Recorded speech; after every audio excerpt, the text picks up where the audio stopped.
प्रक्रियाओं से गुजरने के बाद ये सिर्फ झूठ बोल बोलकर एक परसेप्शन बनाने का जो ये लोग प्रयास करते हैं, जो संशोधन हुआ है वो इसको और मजबूत करने की सोच के साथ किया गया। इस कमेटी में हर दल के सदस्य बैठे थे, मेरी पार्टी के सदस्य इसमें मौजूद थे, अरुण भारती जी। इसमें जो बदलाव किए गए हैं इस सोच के साथ किए गए हैं कि कैसे इसको और शक्तियां प्रदान की जाएं और ऐसे लोग जिनके साथ संभवतः अन्याय हो रहा है कैसे उनको न्याय दिलाया जाए।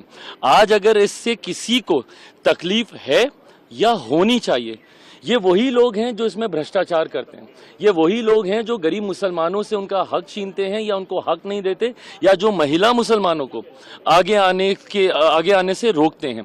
उन लोगों को जरूर इन संशोधनों से तकलीफ होगी।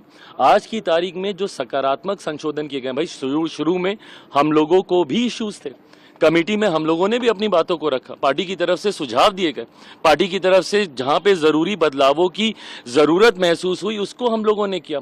विटनेसेस के तौर पे कितने ऐसे मुस्लिम संगठन हैं जिनको हम लोगों ने खुद बुलाया, वहां पे उनकी बातों को रखा और जितनी जायज बातें हैं उनको हम लोगों ने स्वीकारने तक का काम किया।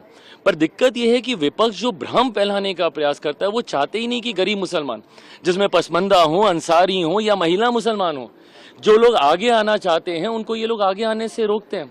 इससे पहले भी सीए के वक्त क्या हुआ था, यही भ्रम फैलाया गया था ना, देश भर में एक आगजनी का माहौल खड़ा कर दिया था। ये पुरानी संसद में मैंने खुद लोकसभा में खड़े होकर मैंने कहा था कि समय बताएगा आने वाले समय में कि भैया कौन से मुसलमान की नागरिकता छीन ली गई। एक नागरिकता देने वाले कानून को नागरिकता छीनने वाला कानून बताकर इन्होंने देश भर में आगजनी का माहौल बना के रखा। विपक्ष ने मुसलमानों के बीच इन्होंने भ्रम फैलाने का काम किया, आज फिर से वही चीजें कर रहे हैं।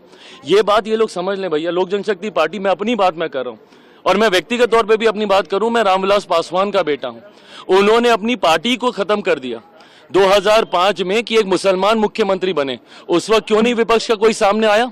आज राजद के नेताओं को इतनी चिंता हो रही है, कांग्रेस के नेताओं को इतनी चिंता हो रही है, क्यों नहीं उस वक्त 2005 में बिहार में इन्होंने पहला मुस्लिम मुख्यमंत्री दे दिया? मेरे नेता ने अपनी पार्टी को खत्म कर दिया, जिसके पिता ने अपनी पार्टी को खत्म कर दिया मुसलमानों के लिए, उस पर तो उंगली उठाई जाती है, उससे नाराजगी भी जताई जाती है।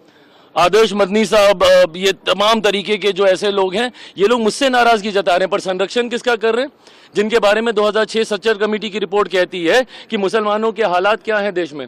कौन था 2006 से पहले? कांग्रेस समर्थित सरकार है केंद्र में। बिहार में कौन था? राजद की सरकार थी निरंतरता में 15 साल तक, 90 के दशक से लेकर 2005 तक। तो मुसलमानों के हालात खराब किए तो किसने किए? इन लोगों ने किए कि हम लोगों ने किए? और आज आप हमसे सवाल उठा रहे हैं, हमसे नाराजगी।